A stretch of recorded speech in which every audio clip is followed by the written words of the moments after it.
suspect! Coming to get you, Bobber.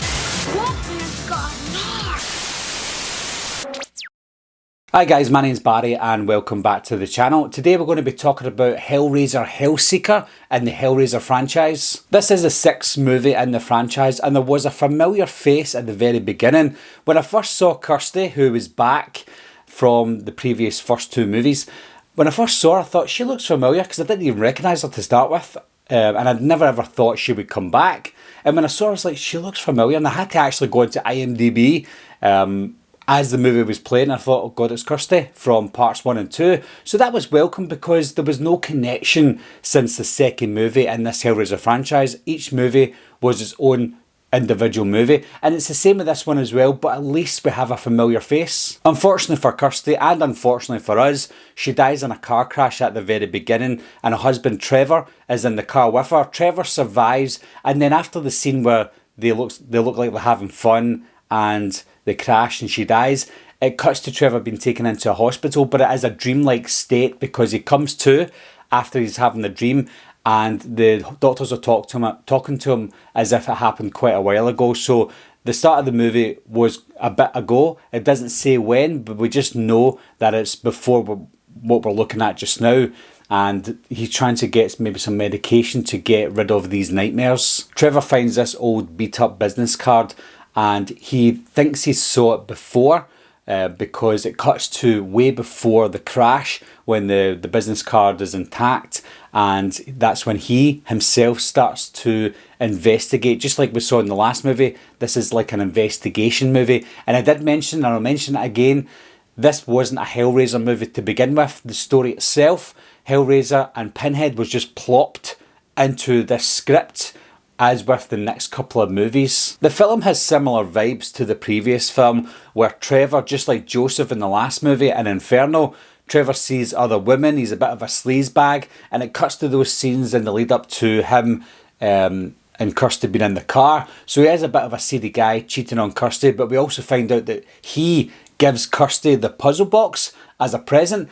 And I don't quite understand this because when Kirsty looks at the puzzle box, she obviously looks puzzled, but she doesn't show any concern. She's just like, oh, I don't really want this as a present. Now, throughout this movie, Trevor starts to see things happen. He sees the Cenobites killing people, and he thinks it's all in his dreams, but it's, in actual fact, it is happening in real life. So he's trying to kind of, just like the other movies, he's trying to figure out what's reality and what is a dream. Although it's not confirmed that Kirsty is dead, she's been gone for a long time now, and the police are starting to suspect that either Trevor killed Kirsty, or he's hiding her body, or he's got her hidden somewhere alive. That's the police aspect, at least from Trevor's point of view. We find out that Trevor was used as bait for Pinhead so that other people can be taken. So Kirsty didn't really need to open that puzzle box, but she did, which means the two of them have got this deal to make. Pinhead also makes a deal with Kirsty. He says to Kirsty, 5 souls for her. And since Trevor was cheating on Kirsty all the time and they were arguing all the time, which it shows you the flashbacks, she decides that Trevor would be one of those 5 souls in exchange for Kirsty. But in a big twist, and I think the twist is okay, in a twist, Trevor has been living a hell all the way through this film, right up until the very end, when we find out that Trevor was one of the souls that Kirsty has chosen so that she could come back. It reminds me of the movie Dead End from 2003, where they're all living a hell, or they're all living as dead people, and we find out at the very end of the film. It's the same with this one. Now, I can't say that they're ripping Dead End off, because this movie did come out and was filmed way before Dead End came out, so it's obviously not copying it. It's just got that Dead End vibe to it. It's just that Dead End does it in a better way.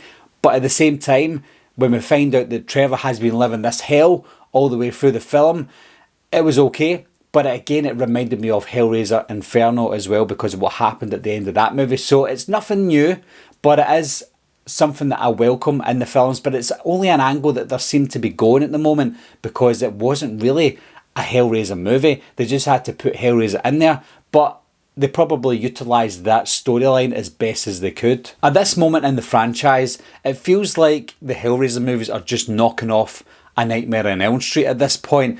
Most of the films take place in this dreamlike state where the characters don't know if they're living during the day or they're having nightmares, just like a Nightmare on Elm Street. So the Hellraiser franchises went from going from this decent Hellraiser franchise from 1, 2 and 3, and then maybe even 4, but now 5 and 6, and most likely later on in the franchise, we're going to this dreamlike state throughout the entire films, and it just feels like a Nightmare on Elm Street. So it's like a Nightmare on Elm Street knockoff, and it's nothing to do with Hellraiser now. We've just got Pinhead stuck in a Nightmare on Elm Street movies. I think the use of Kirsty here was an absolute travesty. You get returns from characters like Laurie Strode when she came back in H2O, Nancy Thompson when she came back in Dream Warriors. They were big, not epic movies, but they were epic scenes for them coming back and being the main characters. Whereas in this one, Kirsty's coming back after a long time, and you'd think she would be front and centre, but she's not. She's at the beginning of the movie. She's kind of plodded on here and there in the film, and then she comes back at the end of the film, and that's it.